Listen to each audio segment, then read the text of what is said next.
बेथानको ध्वाँसोदेखि काठमाडौँसम्मको load shedding आखिर कुलमान को हुन्, उनले जीवनमा कसरी प्रगति गरे, के हन्डरहरू खाए।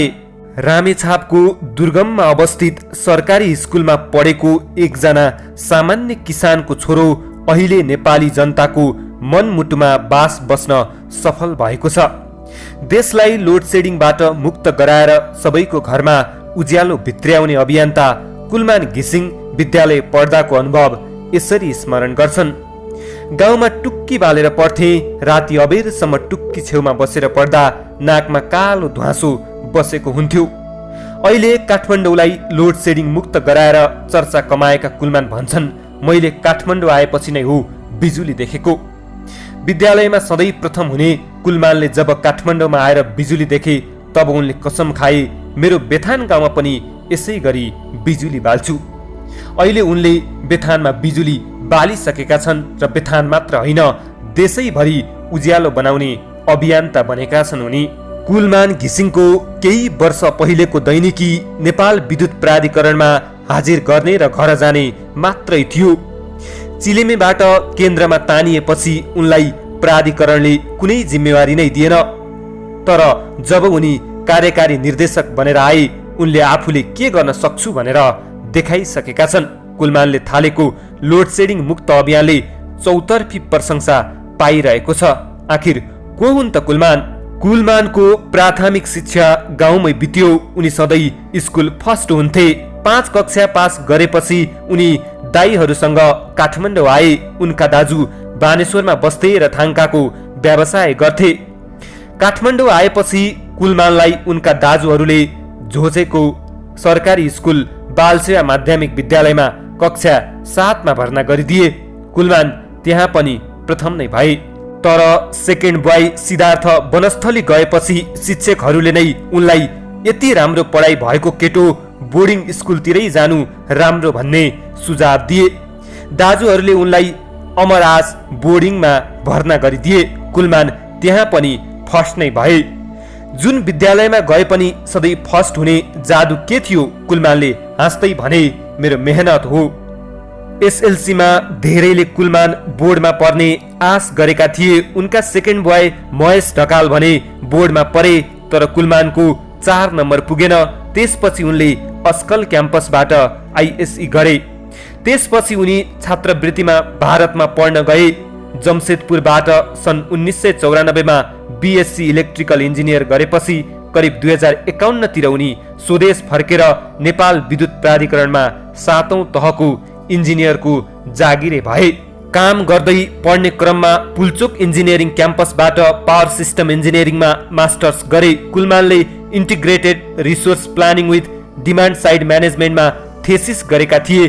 अहिले प्राधिकरणको एमडी भएपछि उनी त्यसैमा काम गरिरहेका छन् र सफल बन्न थालेका छन्। उनको पढाइ र काम एकसाथ मिलेको छ। कुलमान इन्जिनियर मात्र होइनन्, कुशल व्यवस्थापक पनि हुन्। उनले पोखरा विश्वविद्यालयबाट व्यवस्थापनमा एमबीए पनि गरेका छन्, जसले व्यवस्थापनको पाटोमा पनि उनलाई विज्ञता प्रदान गरेको छ। कुलमान भन्छन्, मैले त्यस बेला नै पूर्वानुमान गरेको थिएँ कि सन् 2005 बाट लोड सेडिङ हुन्छ र त्यही भइरहेको छ। कुलमानको अध्ययन नै यसैमा छ कि विद्युतको मागको क्षेत्रबाट भार कसरी घटाउन सकिन्छ र समग्र एकीकृत लोडको रिसोर्स प्लानिङ कसरी गर्ने। कुलमानको अध्ययनमा आपूर्ति मात्रै होइन कि मागको पाटोले पनि पावर जेनेरेसन गर्छ। यस्तै पिक लोड घटाउन सकियो भने त्यो नै डिमान्ड साइड हो। प्राधिकरणमा काम गर्दा गर्दै कुलमानले चिलिमेको जिम्मेवारी पाए। जति बेला उनी 10औं तहमा थिए, उनले नेपालको लगानीबाट पनि विद्युत परियोजना सफल रूपमा बनाउन सकिन्छ भनेर प्रमाणित गरे, जुन उनको आफ्नो व्यक्तिगत करियरका लागि टर्निङ पोइन्ट बन्यो। कुलमानले अपेक्षा गरे भन्दा समयमै सफलतापूर्वक परियोजना सफल मात्रै पारेनन्, सेयर दिएर स्थानीयलाई लखपति पनि बनाए। चिलिमेमा आफूले निकै मेहनतका साथ काम गरेको भन्दै कुलमान भन्छन्, चिलिमेमा नेपालको स्रोत साधन कसरी प्रयोग गर्न सकिन्छ भन्ने आँखा खोलेका छौँ। चिलिमेको सेयर जनताका हातबाट दलालहरूले फुत्काउन थालेपछि घिसिङले एउटै गाउँको करिब 7 करोड रुपियाँ बराबरको सेयर फिर्ता गराए। यो घटनाले गर्दा रसुवाका जनताले कुलमानलाई आँखाको नानीभित्र राखेका छन्। तर दुर्भाग्य भनौँ कुलमान आयोजनाबाट हटाइए र प्राधिकरणको केन्द्रमा तानिए। केन्द्रमा आएपछि उनले करिब 2 वर्षसम्म कुनै जिम्मेवारी नै पाएनन्। झन्डै 2 वर्ष कार्यालय गएर हाजिर गर्ने र घर फर्किने दैनिकी बन्यो। अवस्था यस्तो आइसकेको थियो कि उनी राजीनामा दिने मुडमा पुगेका थिए। एकातिर विद्युतको चोरी र कालोबजारी भइरहेको र अर्कातिर जनतामा लोड सेडिङको मार खेप्न बाध्य पारिरहेको देखेपछि उनी राजीनामा दिने मुडमा पुगे। तर सरकारले उनलाई विश्वास गरेर जिम्मेवारी दियो र उनले झन्डै 2 महिनाकै अवधिमा मुलुकमा केही गर्न सकिन्छ भन्ने सकारात्मक संकेत दिइसकेका थिए। प्राधिकरणको एमडी भए पनि जुनियर व्यक्ति भएको भन्दै प्राधिकरणकै केहीले कुलमानको विरोध गरेका थिए। तर कुलमानले एमडी बन्नासाथ प्राधिकरणको स्थायी जागिरबाट राजीनामा दिएर वरिष्ठ भन्नेहरूलाई जवाफ दिइसकेका थिए। जबकि कुलमानको स्थायी जागिर अझै 12 वर्ष बाँकी नै थियो। उनका अनुसार प्राधिकरणको एमडी पद हट सिट हो। 58 वर्षपछि कसैलाई त्यहाँ लगेर राखेर केही गर्न सक्नेवाला छैन। चाहे त्यो अहिले वाहवाही पाउने उनी आफै नै किन नहुन्। उनको विश्लेषण छ, जब केही गर्छु भनेर जोश जाँगर हुन्छ, निर्णय गर्ने क्षमता हुन्छ, त्यसलाई आइडल राखिन्छ। जब 58 वर्ष पुग्छ, इनर्जी नै शेष भएको हुन्छ अनि हट सिटमा राखेर हुन्छ। कुलमान थप्छन्, प्लेटफर्म पाए भने केही गर्न सक्छु भन्ने लागेको थियो। चिलीमा एउटा प्लेटफर्म थियो, यो पनि त्यही हो। आगामी भदौ 29 गते 4 वर्ष कार्यकाल सकिन लागेका घिसिङलाई सरकारले फेरि प्राधिकरणको एमडी बनाउँछ कि बनाउँदैन भन्नेमा आम नागरिकको व्यापक चासो छ। कतिले सामाजिक सञ्जालमा फेसबुकमा तिमी छौ र त उज्यालो छ लेखिएको उनको तस्बिर प्रोफाइल पिक्चर बनाउन थालेका छन् भने ट्विटरमा ब्रिङ ब्याक कुलमान भन्ने ह्यासट्याग चलेको छ। विद्युत प्राधिकरणमा कुलमान नै चाहिन्छन् भनेर बनेका गीत पनि युट्युबमा अपलोड भएका छन्। तपाईलाई फेरि नियुक्त नगरे त मान्छेहरू सडकमा जुलुस गर्लान् जस्तो छ नि भन्ने प्रश्नमा कुलमानले भने, त्यसमा त के भनौँ र। तर अहिलेको सफलता म एक्लैका कारणले भएको होइन, हामीले व्यक्ति प्रधान भएर सोच्नुहुन्न।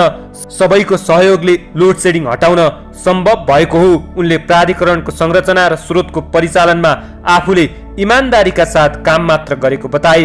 मैले पहिलादेखि नै भन्दै आएको छु, प्राधिकरण सरकारको एक अङ्ग हो। यसको आफ्नो एउटा संरचना छ। सरकारका नीति अनुसारको यो संरचनाले काम गर्छ। मैले त्यही नीति र संरचनामा आफूलाई दिएको जिम्मेवारी पूरा गरेको मात्र हुँ। त्यसैले यो सरकारको सफलता हो, यसको श्रेय सरकारले जान्छ, घिसिङले भने। सरकारले right man in right place अनुसार आफूलाई प्राधिकरणको जिम्मा दिइएकाले अहिलेको नतिजा आएको उनले बताए। सबैलाई थाहा भएकै कुरो हो, कुनै पनि संस्थामा right man in right place in right टाइमले राम्रो नतिजा दिन्छ। संरचना र स्रोत नभइकन त नतिजा आउँदैन। त्यसैले मैले सरकारको नीति अनुसार प्राधिकरणको संरचनालाई इमानदारीपूर्वक चलाएको हो, घिसिङले भने। आफ्नो 4 वर्ष कार्यकालमा लोड सेडिङ हटेको र प्राधिकरणको आर्थिक अवस्था घाटाबाट नाफामा गएको भए पनि अझ धेरै काम गर्न बाँकी रहेको उनले बताए।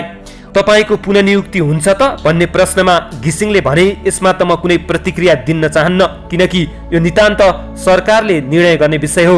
सामाजिक सञ्जालमा आफ्नो पुननियुक्ति माग्नेहरूका लागि उनले पढ्ने र सुन्ने गरेका छन्। उहाँहरूले मलाई सद्भाव र शुभेच्छा पहिलादेखि नै देखाउनुहुन्थ्यो र अहिले पनि देखाइराख्नु भएको छ। अहिले पनि घिसिङले भने, उहाँहरू सबैलाई मेरो धन्यवाद छ। तर सबैले बुझ्नुपर्ने कुरा के हो भने कुनै पनि सफलता एउटा व्यक्तिका कारणले मात्रै मिल्दैन, त्यसमा हामी सबैको भूमिका हुनुपर्छ। आजलाई हाम्रो सामग्री यति नै। धन्यवाद। All label books, stationery items, photocopy and lamination, online forms, email and internet. Model books house, campus road, Surkhet.